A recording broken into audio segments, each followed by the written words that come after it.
प्रस्तुत है प्रेमचंद की कहानी ठाकुर का कुआं। वाचन वीरेश श्री राजे। जोखू ने लोटा मुंह से लगाया तो पानी में सख्त बदबू आई। गंगी से बोला, यह कैसा पानी है, मारे बास के पिया नहीं जाता। गला सूखा जा रहा है और तू सड़ा हुआ पानी पिलाई देती है। गंगी प्रतिदिन शाम को पानी भर लिया करती थी। कुआं दूर था, बार बार जाना मुश्किल था। कल वह पानी लाई तो उसमें बू बिल्कुल न थी। आज पानी में बदबू कैसी। लोटा नाक से लगाया तो सचमुच बदबू थी। जरूर कोई जानवर कुएं में गिरकर मर गया होगा, मगर दूसरा पानी आवे कहां से। ठाकुर के कुएं पे कौन चढ़ने देगा। दूर से लोग डांट बताएंगे। साहू का कुआं गांव के उस सिरे पर है, परंतु वहां भी कौन पानी भरने देगा। चौथा कुआं गांव में है नहीं। जोखू कई दिनों से बीमार है। कुछ देर तक तो प्यास रोके चुप पड़ा रहा, फिर बोला, अब तो मारे प्यास के रहा नहीं जाता। ला थोड़ा पानी नाक बंद करके पी लूं। गंगी ने पानी ना दिया। खराब पानी पीने से बीमारी बढ़ जाएगी। इतना जानती थी, परंतु यह ना जानती थी कि पानी को उबाल देने से उसकी खराबी जाती रहती है। बोली, यह पानी कैसे पियोगे, ना जाने कौन सा जानवर मरा है कुएं में, मैं दूसरा पानी लाई देती हूँ।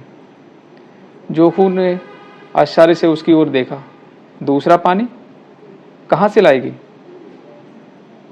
ठाकुर और साहू के दो कुएं तो हैं, क्या एक लोटा पानी ना भरने देंगे। हाथ पांव तुड़वा आएगी और कुछ ना होगा। बैठ चुपके से। ठाकुर लाठी मारेंगे, साहू जी एक के 5 लेंगे। गरीबों का दर्द कौन समझता है। हम तो मर भी जाते हैं तो कोई द्वार पर झांकने नहीं आता। कंधा देना तो बड़ी बात है, ऐसे लोग कुएं से पानी भरने देंगे। इन शब्दों का कड़वा सत्य था। गंगी क्या जवाब देती, किंतु उसने बदबूदार पानी पीने को ना दिया। रात के 9 बजे थे। थके मांदे मजदूर सो चुके थे। ठाकुर के दरवाजे पर 10-5 बेफिक्र जमा थे। मैदानी बहादुरी का तो अब जमाना ना रहा, न मौका। कानूनी बहादुरी की बातें हो रही थी। कितनी होशियारी से ठाकुर ने थानेदार को एक खास मुकदमे में रिश्वत दे दी और साफ निकल गए। कितनी अकलमंदी से एक मार्के के मुकदमे की नकल ले आए। नाजिर और मोहतमिम सभी कहते थे, नकल नहीं मिल सकती। कोई 50 मांगता, कोई 100। यहाँ बेपैसे कौड़ी से नकल उड़ा दी। काम करने का ढंग चाहिए। इसी समय गंगी कुएं से पानी लेने पहुंची। कुप्पी की धुंधली रोशनी कुएं पर आ रही थी। गंगी जगत की आड़ में बैठी मौके का इंतजार करने लगी। इस कुएं का पानी सारा गांव पीता है, किसी के लिए रोक नहीं।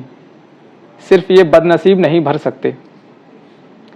गंगी का विद्रोही दिल रिवाजी पाबंदियों और मजबूरियों पर चोटें करने लगा।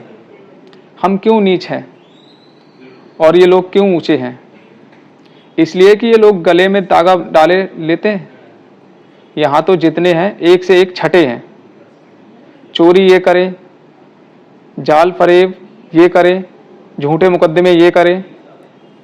अभी इस ठाकुर ने तो उस दिन बेचारे गडरिये की भेड़ चुरा ली और बाद में मारकर खा गया। इन्हीं पंडित जी के घर में तो 12 मास जुआ होता है। यही साहू जी तो घी में तेल मिलाकर बेचते हैं। काम करा लेते हैं, मजूरी देते, नानी मरती है। किस बात में हमसे ऊंचे हैं। हाँ, मुंह से हमसे ऊंचे हैं।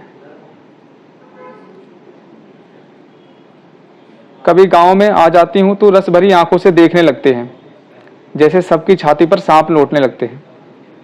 परंतु घमंड यह है कि हम ऊंचे हैं। कुएं पर किसी के आने की आहट हुई। गंगी की छाती धक धक करने लगी। कहीं देख ले तो गजब हो जाए। एक लात भी नीचे ना पड़े।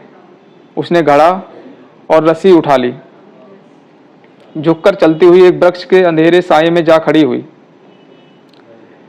कब इन लोगों को दया आती है किसी पर। बेचारे महबू को इतना मारा कि लहू थूकता रहा, इसलिए कि उसने बेगार ना दी थी। उस पर ये लोग ऊंचे बनते हैं। कुएं पर दो स्त्रियां पानी भरने आई थीं। इनमें बातें हो रही थीं। खाना खाने चले और हुक्म हुआ है कि ताज़ा पानी भर लाओ। घड़े के लिए पैसे नहीं हैं।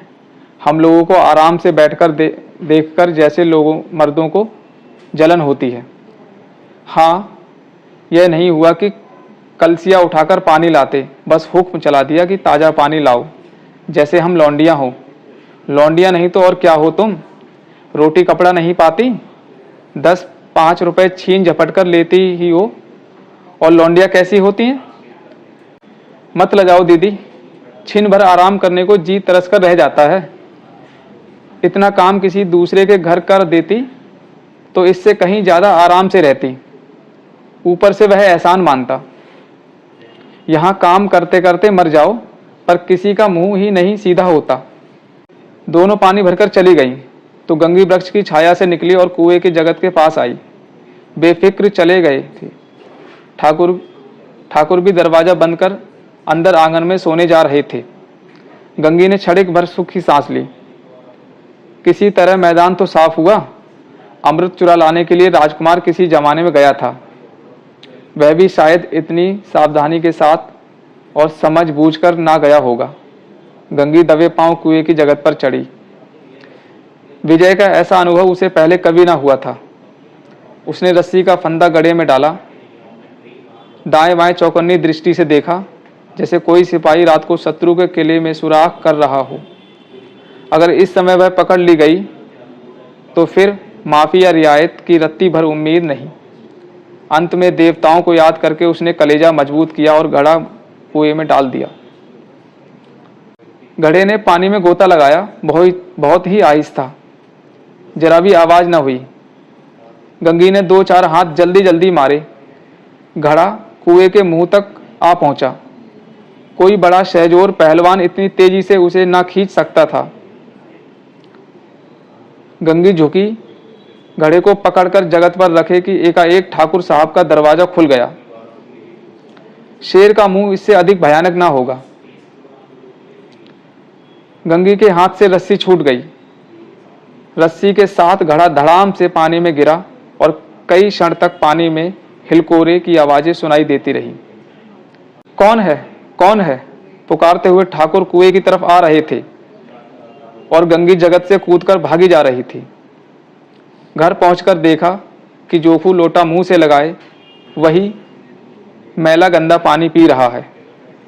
धन्यवाद।